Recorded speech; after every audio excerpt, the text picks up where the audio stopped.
Hello friends, तो नए video में आप लोग का स्वागत है। इसमें हम बात करेंगे दो चर वाले रैखिक समीकरण युग, इसके सूत्रों की बात करेंगे। ठीक है, इसके बारे में चर्चा करें, मतलब कहाँ पे कैसे यूज करना है। तो चलिए देखते हैं। इसमें दिया है कि वह समीकरण जिसे ax plus B Y plus C के रूप में व्यक्त किया जा सकता हो उसे दो चर वाला रैखिक समीकरण कहा जाता है। और इससे पहले पिछले क्लास में 8-7 में हम लोगों ने पढ़ा था एक चर वाले रैखिक समीकरण, जिसमें सिर्फ क्या होता था x। ठीक है, क्या होता था x, लेकिन इसमें क्या है x और y। कितने चर हो गए? दो चर। और यहाँ पे c इसका कौन सा पद होता है? तो अचर पद होता है। ठीक है, ध्यान रखिएगा।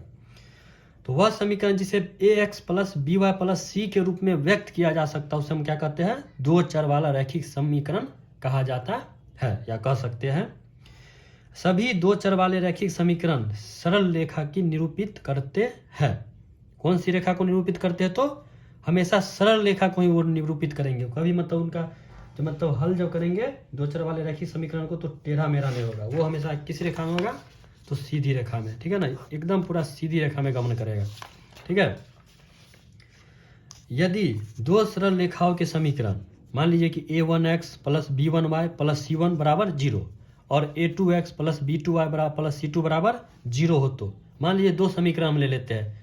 एक लेते हैं a1x b1y प्लस c1 बराबर 0, दूसरा है a2x plus b2y plus c2 बराबर 0। दो समीकरण हम ले लिए। ठीक है, रैखिक समीकरण दो ले लिए। तो इसमें मतलब कुछ शर्तें दिए गए। ठीक है, तो पहला ए नंबर में दिया है कि प्रतिच्छेदी रेखाएं संगत युग्म अद्वितीय हल होने की शर्त होती है। कितने हल होने की शर्त होती है? अद्वितीय हल होने की शर्त होती है। तो यहाँ पर मान लीजिए कि अगर दो समीकरण आप लिए, इसमें अगर a1 बट्टा a2 not equal to b1 बट्टा b2, मतलब a1 बट्टा a2 जो अगर b1 बट्टा b2 के बराबर नहीं है, अगर इस हालत में रहेंगे तो यहाँ पर देखिए दोनों क्या एक ही बिंदु पे काटे, तो इसके कितने हल होंगे? सिर्फ एक हल होने की शर्त होगी। कितने हल होगी? सिर्फ एक हल। ठीक है ना, शर्त क्या है कि a1 बट्टा a2 not equal to b1 बट्टा b2, मतलब a1 बट्टा a2 जो है b1 बट्टा b2 के बराबर नहीं हो। तो कितने हल होने की शर्त है? तो एक हल। कितने हल होंगे? एक हल, क्योंकि देखिए एक ही रेखा पर एक ही बिंदु पे दोनों प्रतिच्छेद कर रही है, इसीलिए कितने हल? एक हल होंगे। है ना, एक हल हो रहा है, एक जगह काट रहा है तो एक हल होंगे।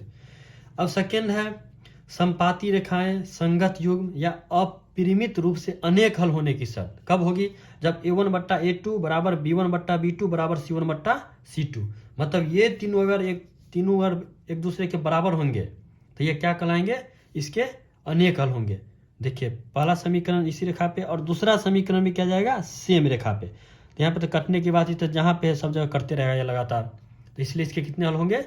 अनेक हल। तो सिर्फ इसके शर्त पढ़ने हैं। ठीक है, एक हल होने की शर्त क्या है? कि a1 बट्टा a2 not equal to b1 बट्टा b2। और अनेक हल होने की शर्त क्या है? तो a1 बट्टा a2 बराबर b1 बट्टा b2 बराबर c1 बट्टा c2। ठीक है, तीसरा नंबर देखते हैं, सी नंबर, कि समांतर रेखाएं असंगत युग में कोई हल नहीं होने की शर्त। अब मान लीजिए कि आपस में जब दो रेखा मतलब मिलेगा ही नहीं तो एक भी हल नहीं होगा, क्या वहाँ पे जितने पॉइंट को वो काटेगी उतना हल होगा। तो यहाँ पे देखिए लगातार दोनों एक ही लाइन पे दोनों रेखाएं, इसीलिए इसका क्या होगा? अनगिनत हल हो जाएगा, अनेक हल हो जाएगा। और यहाँ पे एक बिंदु पे काटा, इसलिए इसका कितना हल है? एक। यहाँ पे कोई हल नहीं होगा। क्यों नहीं होगा?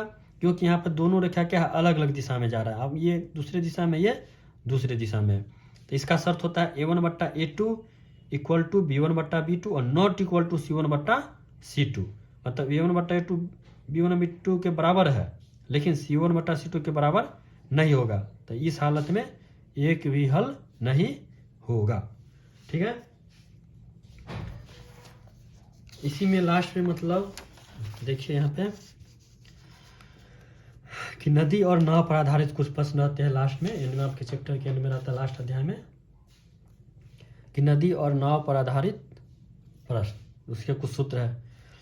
मान लीजिए कि कोई नाव x किलोमीटर प्रति घंटा से जा रहे है। ठीक है ना, नाव जो है x किलोमीटर प्रति घंटा जा रही है और नदी की जो धारा है वो y किलोमीटर प्रति घंटा है। और नाव की धारा के अनुकूल चाल, मतलब जिस दिशा में नाव जा रहे है उसी दिशा में अगर नदी बह रही है तो क्या हो जाएगा? उसका सूत्र x प्लस वाई किलोमीटर प्रति घंटा, मतलब दोनों की जो होगी चाल क्या हो जाएगी? आपस में जुड़ जाएगी और दोनों एक दिशा में हो तो। सेकेंड है कि नाव की चाल फिर है x किलोमीटर प्रति घंटा और नदी की चाल है y किलोमीटर प्रति घंटा। तो देखिए ये दाहिने तरफ जा रहा है, इसके विपरीत दिशा में जा रहा है। तो जब नाव की धारा के प्रतिकूल चाल, जब अनुकूल रहेगा मतलब एक दिशा में रहेगा तो x प्लस वाई किलोमीटर प्रति घंटा, और वही प्रतिकूल चाल मतलब अपोजिट दिशा में रहेगा, उल्टी दिशा में रहेगी, तो x माइनस वाई किलोमीटर प्रति घंटा हो जाएगी। ठीक है, तो इसी के साथ इस वीडियो को समाप्त करते हैं। मिलते हैं अगले वीडियो में। धन्यवाद।